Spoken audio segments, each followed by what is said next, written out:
Assalamualaikum warahmatullahi wabarakatuh. Yang terhormat Bapak Sigit selaku dosen mata kuliah Big Data. Perkenalkan, nama saya Istiqomah Zulfanur Aini dengan NIM 4332211 kelas TI 3B. Dan saya Henya Friani dengan NIM 4332109 kelas TI 3B. Kami dari Politeknik Negeri Semarang. Nah, pada kesempatan ini kami akan mempresentasikan hasil tugas besar mata kuliah Big Data. Analisis data perdagangan komoditas global.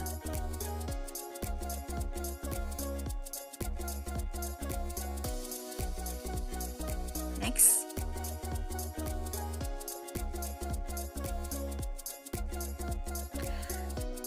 Kita lanjut ke latar belakang.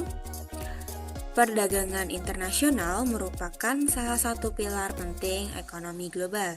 Setiap negara melakukan ekspor dan impor berbagai komoditas untuk memenuhi kebutuhan domestik dan meningkatkan pendapatan negara.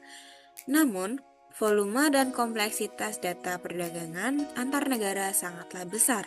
Untuk itu, analisis big data diperlukan agar satu, pemerintah dan pelaku usaha memahami tren perdagangan. Kedua, identifikasi peluang pasar dan risiko. Ketiga, mendukung pengambilan kebijakan berbasis data. Dataset ini mencatat transaksi perdagangan komoditas antara negara-negara dunia dalam beberapa tahun terakhir, sehingga menjadi sumber informasi strategis.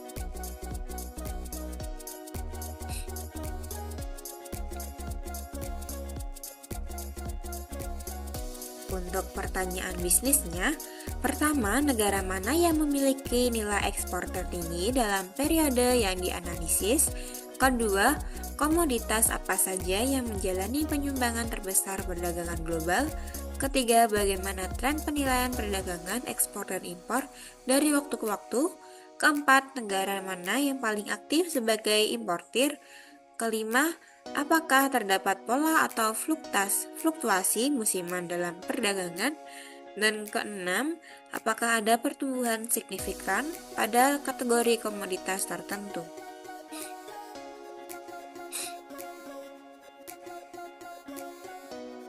Untuk tools dan teknologi, kami menggunakan Python, Pandas untuk pengolahan data, Matplotlib atau Seaborn untuk memvisualisasi data, dan terakhir kita menggunakan Apache Spark.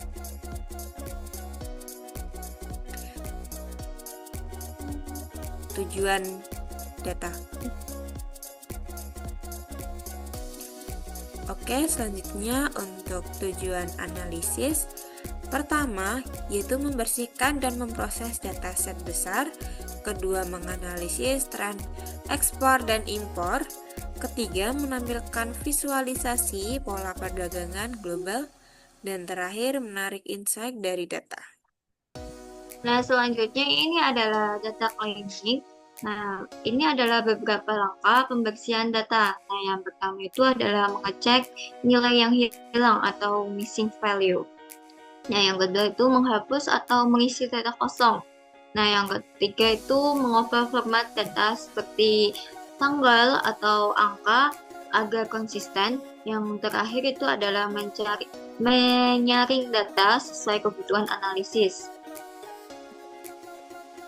Nah, selanjutnya yaitu analisis deskriptif. Nah, pada tahap ini kita melakukan analisis untuk mengetahui gambaran umum dari data. Nah, contohnya itu adalah negara mana yang paling banyak ekspor dan impor. Nah, yang kedua itu komoditas dengan nilai transaksi tertinggi. Nah, yang terakhir itu adalah serta tren perdagangan dari tahun ke tahun. Masuk ke evaluasi data. Nah, tujuannya yaitu adalah mengubah data mentah menjadi insight yang mudah dipahami. Kita menggunakan SQL. untuk menemukan pola teks sembunyi dan mendukung pengambilan keputusan. Nah, contohnya itu adalah melihat jumlah perusahaan teknologi atau perusahaan dengan saham tertentu seperti yang FB dan GM. Selanjutnya yaitu penjelasan dari dataset. Oke, baik. Kita masuk ke dalam demo program. Pertama, untuk instalasi library yang diperlukan yaitu PySpark. Ini untuk analisis data skala besar. Lalu VanSpark yaitu membantu menghubungkan Python dengan Apache Spark. Lalu untuk mengatur environment Spark, ini untuk menganalisis Spark di dalam Python dan menyiapkan environment supaya Spark bisa digunakan di notebook. Dan di bawahnya ini kita mengimport modul yang diperlukan. Dan selanjutnya membuat Spark session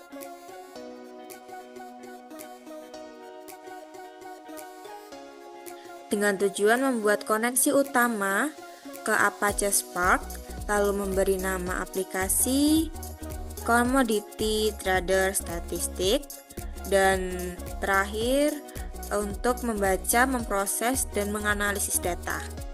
Selanjutnya bisa di scroll lagi yang oke. Selanjutnya kita membaca dataset. Ini adalah 20 baris pertama dari dataset perdagangan komoditas dunia. Nah, kolom utamanya ini ada country or area. Ini adalah negara. Lalu year, tahun, commodity yaitu jenis barang, flow, ini jenis transaksi, lalu trade as, nilai perdagangan dalam US dollar, lalu weight yaitu berat barang, quantity jumlah unit barang, dan kategori, ini kategori barang, contohnya live animals. Selanjutnya eksplorasi data EDA.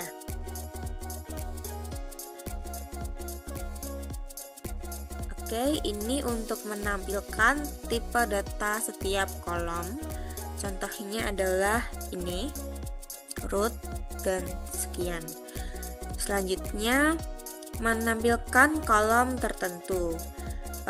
Ini memilih hanya 2 kolom, yaitu country or area dan commodity. Ini dan menampilkan 20 baris pertama untuk melihat data yang akan dianalisis. Ini adalah datanya, hanya 20. Oke, selanjutnya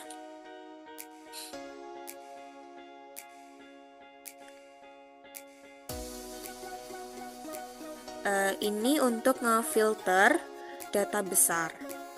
Yang pertama tadi adalah memfokuskan analisis pada data bernilai besar.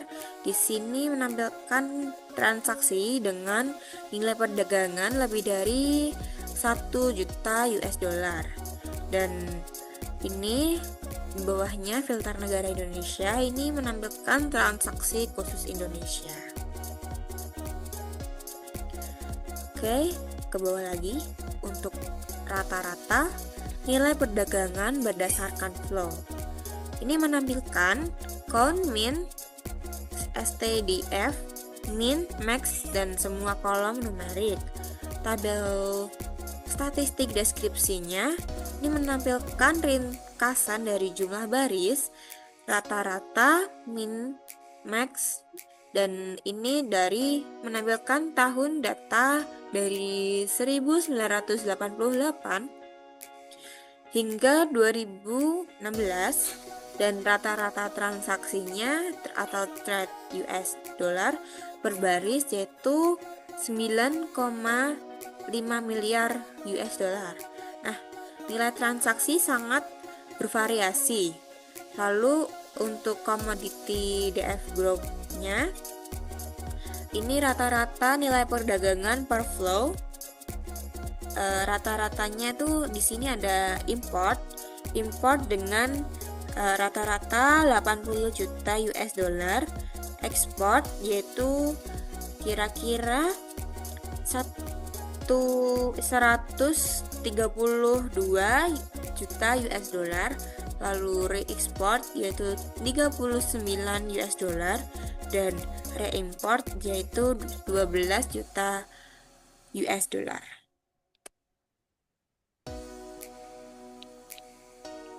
Nah, selanjutnya masuk ke eksplorasi data. Nah, data ini pada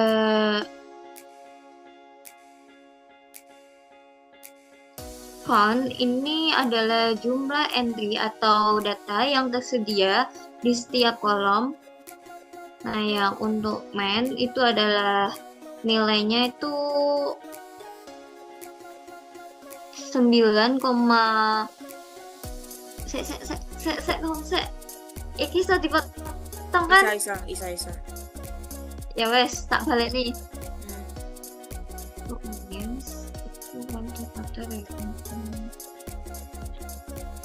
Oh ya. Nah, selanjutnya ini penjelasan dari dataset. Nah, eksplorasi data pada kolom year itu adalah memiliki rentang dari 1988 hingga 2016. Nah, artinya itu mendadakkan cakupan data selama hampir 30 tahun. Nah, pada kolom flow, nah ini adalah berisi jenis aliran perdagangan, misalnya ekspor dan import. Nah, untuk nilai rata-ratanya itu adalah weeks. Nah, adalah 3,56 juta, namun nilai maksimumnya sangat besar. Nah, artinya itu kayak mengidentifikasikan kemungkinan data outlier atau kesalahan input. Nah, jadi kolom kompetitif itu adalah memiliki nilai string yang tidak dianalisis tidak bisa dianalisis sehingga hasilnya nol. Nah, beberapa nilai maksimum dan nilai minimum sepertinya itu kayak mencapai 1,186 triliun. Nah, selanjutnya itu adalah data client.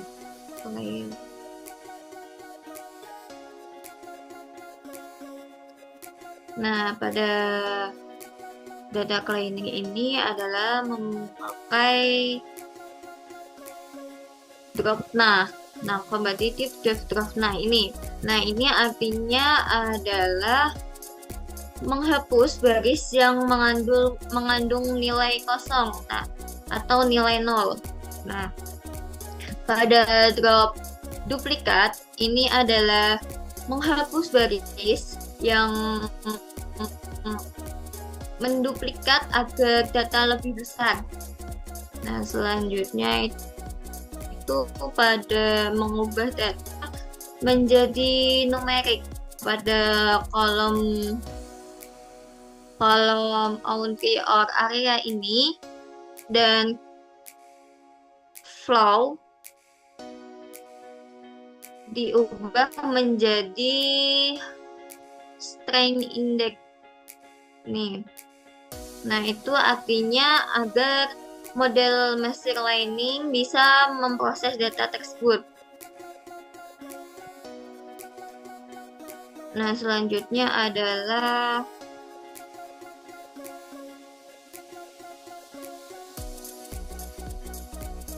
konversi hasil prediksi ke pandas.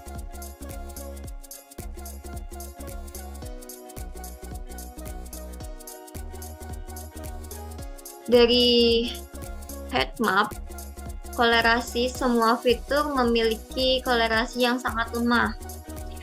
Nah, sangat lemahnya itu adalah satu sama lain, sehingga tidak ada fitur yang saling mendominasi secara signifikan. Nah, pada Hikmat menunjukkan toleransi antara fitur dalam model. Nilai kolerasi mendeteksi 0, berarti hubungan antar fitur sangat lemah. Nah, ini pada label ini pada min 0,072 ini artinya hampir tidak ada hubungan linear. Nah, artinya tuh fitur-fitur ini tidak saling mempengaruhi secara langsung, sehingga baik untuk menghindari multikolinearitas.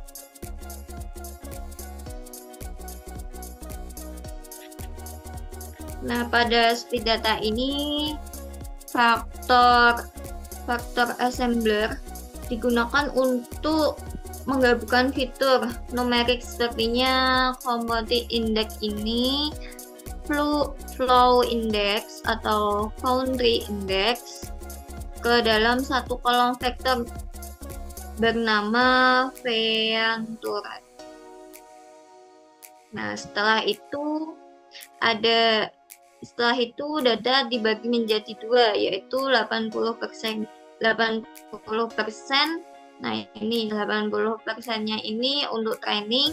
Nah, untuk 20%-nya itu untuk testing. Nah, untuk training model klasifikasi dengan spek MACLIB.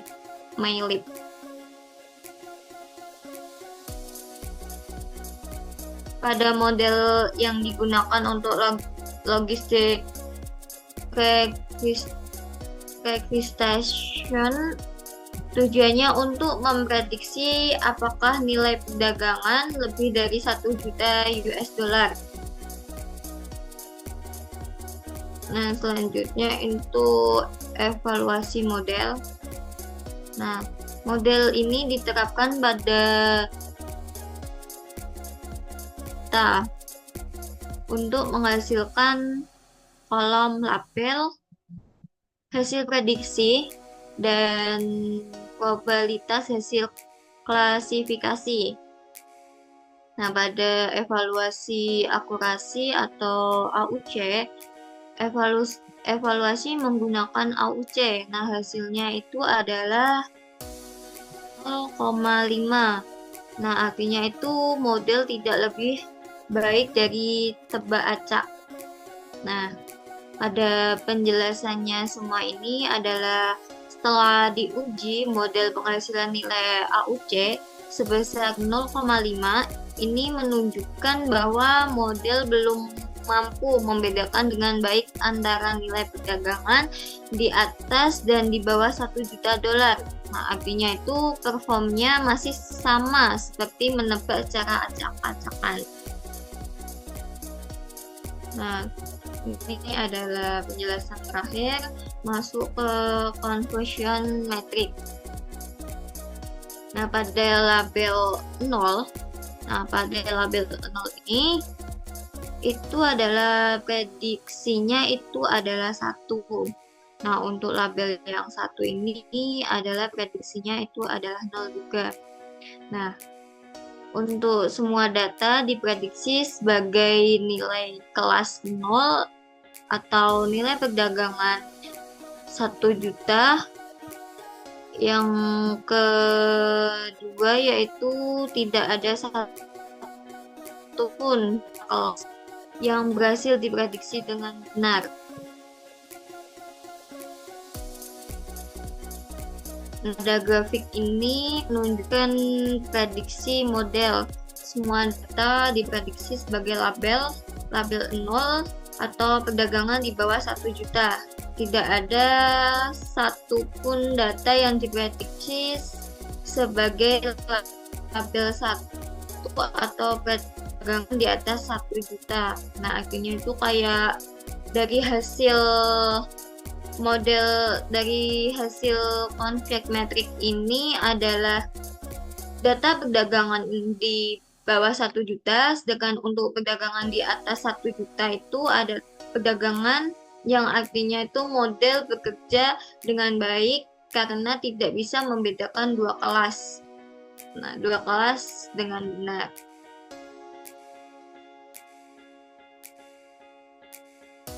Udah, sekian dan terima kasih.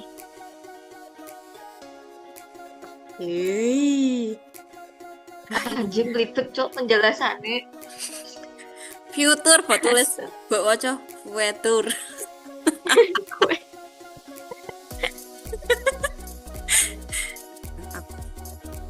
Baik, untuk kesimpulannya dari presentasi kami hari ini, pertama, data besar dapat dianalisis menggunakan Python dengan efisien. Kedua, visualisasi membantu memahami pola perdagangan global. Dan terakhir adalah hasil analisis mendukung pengambilan keputusan berbasis data.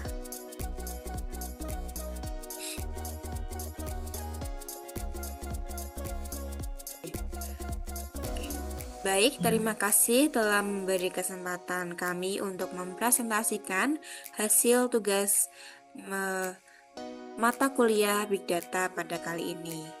Wassalamualaikum warahmatullahi wabarakatuh. Waalaikumsalam.